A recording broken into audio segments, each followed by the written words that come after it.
BJP Banamalipur মন্ডলী লুয়া জিমুংবাই তিনি কামারপুকুর পারনি পালকি কালেবাড়ি নগর সংসাजाखा थैरिमानि पांदा मानजाखा বিজেপি हास्ते काजको राजीव भट्टाचार्य एमसीनि मेयर दीपक मजुमदार त्रिपुरा महिला मोर्चानि चेयरपार्सन जर्ना देबबर्माते कचाम एमएलए डॉक्टर दिलीप दास मेयर साका थैरिमानि बिसुंतै खरगसा बरकनि लांमा मोथांगैमानो थै याफारमुंनो अंखा हा साकानि कतर याफारमुं आरो सिक्ला रक्तैबो गोबांखे साक बेदकनानि नांगौ असाल जतै खरग बाजी हाय थैरिलायखा सागमुचंगै थैरिमानि पांदाओ এবং যারা এখানে সজ্জন মণ্ডলী আমার প্রেস মিডিয়ার বন্ধুরা সকলকে আমি আন্তরিকভাবে অভিনন্দন এবং শুভেচ্ছা জানাচ্ছি।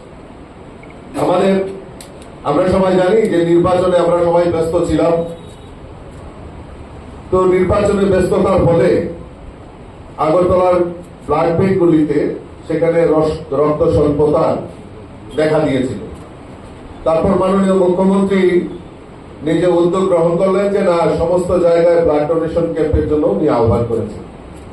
তাকে ভিত্তি করে সারা রাজ্যে আমাদের এই ভারতীয় জনতা পার্টির নেতৃত্ব থেকে শুরু করে বিধায়ক বিধায়িকা থেকে শুরু করে প্রত্যেকে মন্ডল মোর্চা সবাই মিলে এই রক্তদানের মতো মহৎদানে এগিয়ে এসে তারা কাজ করছেন। যেটা স্বামীজি এখানে ছিলেন রামকৃষ্ণ মঠের যিনি সম্পাদক দলেশ্বরের, উনি কথাগুলি বলেছেন।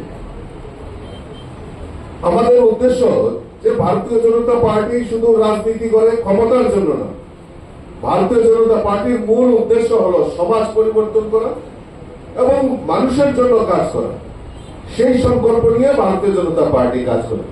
কাজেই আমাদের ভারতীয় জনতা পার্টির সৈনিকরা সবসময় সদা প্রস্তুত থাকে যে কোন জায়গায় আমরা সেবার জন্য আমরা প্রস্তুত এবং সেবার জন্য তারা নিজেকে উৎসাহ করার জন্য উৎসর্গ করার জন্য তারা আনন্দের সহিত এগিয়ে আসে। ঠিক এমনই পরিস্থিতি আমরা ব্লাড ডোনেশন ক্যাম্পের একটা উদ্যোগ নিয়েছিলাম বেশ কয়েকদিন আগে, কিন্তু সেটা কোনো না কোনো কারণবশত, যেহেতু আমিও বাইরে ছিলাম, মাননীয় মুখ্যমন্ত্রীও বাইরে ছিল, মাননীয় সভাপতি বললেন যে আজকের দিনটা অন্তত পক্ষে সেটা আমরা ক্যান্সেল করি। কিন্তু ওনার মনের মধ্যে একটা শঙ্কা এবং বনমালীপুরের আরো কার্যকর্তারা তাদের মধ্যে একটা উৎসাহ দেখে আমি খুব আপ্লুত হয়েছি।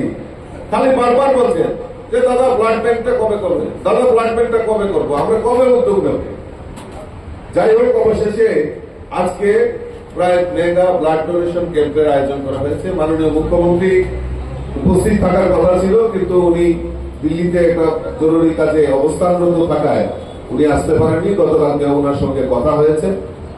আমি ধন্যবাদ জানাই বনমালীপুরের কার্যকর্তা এবং মন্ডল সভাপতি মন্ডলের যারা পদাধিকারী, যারা আজকের এই ব্লাড ডোনেশন ক্যাম্পে সর্বাঙ্গীন সার্থক করার জন্য যারা এগিয়ে এসেছেন, আমি আপনাদেরকে অসংখ্য ধন্যবাদ জানাচ্ছি। এবং একটা কম্পিটিশন গতকালকে আমি নাম বলবো না, আমাকে একটা